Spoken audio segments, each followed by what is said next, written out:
Hello, hello, j'espère que vous allez tous bien. On va parler de quelque chose que vous connaissez peut-être, et j'en ai déjà peut-être parlé, mais je vais vous montrer une affiche avant que je démarre la vidéo. Vous voyez cette affiche-là, ici? Il y a marqué injuste, rien ne justifie le harcèlement. Il existe plusieurs sortes de harcèlement, mais celui que je vais vous parler, c'est du harcèlement moral, qui peut amener jusqu'à des conséquences très graves.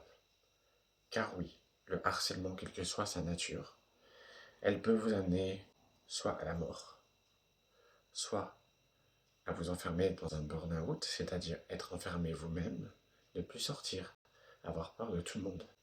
Vous imaginez que tout va vous tomber sur la tête. Et puis, ça peut aussi être amené à ce que vous ne vouliez plus que personne vous touche, que personne ne soit là pour vous toucher. Vous souhaitez stop it. Non, non. Quelqu'un va venir vers vous pour vous serrer dans les bras. Non. En fait, c'est comme ça que ça peut se passer. Et le harcèlement, c'est puni par la loi. Alors, c'est puni par la loi d'une très lourde amende et d'années d'emprisonnement ferme, parce que ça peut aller très loin. Vous connaissez sûrement l'histoire de Mehdi, c'était du cyberharcèlement, il était sur les réseaux, etc. Ça, l'histoire, moi, je ne connais pas trop, mais en tout cas, j'en ai entendu parler. C'est un exemple qui peut vous donner à tant d'autres, puisque cette personne s'est suicidée et s'est mis à mort parce que justement, il était victime de harcèlement. Et ça, c'est intolérable. Alors, je vais vous donner quelques idées, quelques petites astuces pour repérer le harceleur. Déjà, le harcèlement que vous avez, c'est-à-dire, peu importe le type, c'est qu'on va vous humilier. La personne va être contradictoire tout le temps, c'est-à-dire que votre harceleur ne reconnaîtra pas ses erreurs. Le harceleur peut vous parler mal et qu'en fait, cette personne vous dit qu'elle vous parle bien. Le harceleur peut aussi continuer à essayer d'un peu vous subtiliser, c'est-à-dire obtenir des éléments. Et le jour où ça pète, ben, tout d'un coup, la mémoire revient. Et malheureusement, ben, souvent, les harceleurs, enfin, les harceleurs, ce sont des personnes qu'on prétend que ce soit des amis ou que ce sont des personnes de confiance sur lesquelles on s'est confié, qu'on a raconté notre vie, qu'on s'est confié à 100% et qu'on avait confiance en eux. Et puis en fait, le jour où vous en avez un peu marre d'eux, et ben en fait, que vous finissez par leur faire comprendre, ben alors là, vous découvrez leur vrai visage. C'est à partir de là qu'on se rend compte que le harcèlement peut effectivement démarrer. Et le harcèlement, comme je vous l'ai dit, il peut amener jusqu'à la mort, voire même plus loin que ça. Déjà, le harceleur ne reconnaîtra jamais ses erreurs. Il dira que ce n'est pas lui ou ce n'est pas elle. Le harceleur se sentira toujours victime. C'est-à-dire que c'est attention, c'est pas lui, c'est pas elle, cette personne qui a fait ça. Jamais. Non, non, non, non. C'est la personne qui le fait, par contre, qui vous harcèle tous les jours, qui vous envoie des messages, qui s'invente des vies, qui s'invente aussi que vous êtes capable de faire des choses, et continue encore malgré tout, avec des stops que vous avez déjà mis en barrière, et continue encore à vous piquer. Mais c'est pas eux, c'est la victime, du coup. C'est pas vous qui êtes victime, vous êtes le méchant, vous êtes le fautif. Enfin, vous êtes là fautif par exemple, et puis là, ben, ça y est, vous êtes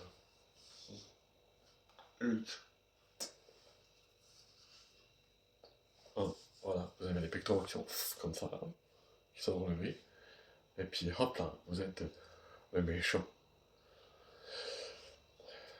Le harceleur trouvera toujours un petit pic en disant que c'est vous qui faites les choses à sa place, que c'est vous qui êtes méchant, que c'est vous le messie, mais on ne reconnaîtra jamais ses erreurs.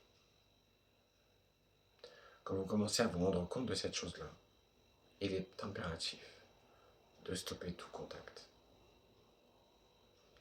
Il est impératif d'en parler à un psychologue, à un psychiatre, à un médecin généraliste, aux urgentistes, à la gendarmerie si c'est nécessaire. Car le harcèlement ne peut pas être toléré à partir du moment où il y a abus. Le harceleur trouvera toujours des petits pics. Dire mais non, mais il y avait ça aussi qu'il a fait, hein, ou qu'elle a fait. Voilà. Ce qu'il faut simplement faire, c'est vous dire que c'est stop. Et qu'il n'est pas possible d'avoir de la violence gratuite en votre égard. Et c'est intolérable. Comme vous avez pu voir l'affiche, et je vous la remontre, j'ai une affiche. Vous voyez cette affiche? Il y a marqué injuste. Rien ne justifie le harcèlement, quelle que soit la nature. Le harcèlement est intolérable. Donc je vais vous raconter mon histoire, un petit peu. Pourquoi je mets ça? C'est parce que moi, il y a 15 jours de cela, même bien avant, j'y réfléchissais. Et j'ai créé un endroit sur lequel j'ai fait mon testament. Et j'ai écrit ma mort. J'ai mis dans une enveloppe. Et le jour où j'allais le faire, j'allais tout simplement envoyer cette enveloppe par la poste. Et j'allais l'envoyer pour dire que c'était le dernier jour de ma vie. Que je partais ailleurs pour partir. Ce qui m'est arrivé, je ne pensais pas que j'allais être capable de le faire et je l'ai fait. J'ai obtenu un accord pour pouvoir partir plus rapidement. Quoi qu'il arrive, j'aurais fait tous les moyens. J'aurais pris des médicaments peut-être, j'aurais peut-être mis fin à mes jours autrement. Et je peux vous assurer que j'étais prêt à le faire. Et que j'avais commencé déjà à le faire. Un matin, une erreur est faite. Qui ne fait pas d'erreur dans la vie? Une erreur est faite. Et là, il se passe quelque chose. Je fais quoi? Je commence à prendre des médicaments. Préparer tout ce que je pouvais pour pouvoir partir. Sauf que, en réfléchissant, c'était trop tard. J'avais quelqu'un qui était déjà là. J'avais une personne auquel je vis avec qui me dit non, tu sais ce que tu vas faire? J'appelle le 15 et tu pars directement aux urgences. Et tu as intérêt d'y aller. Elle appelle le 15, elle explique la situation. Je vais aux urgences.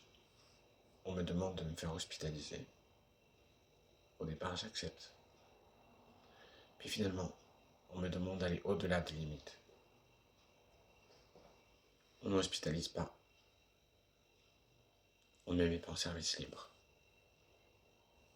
Parce qu'on m'a dit que j'étais capable de me débrouiller seul.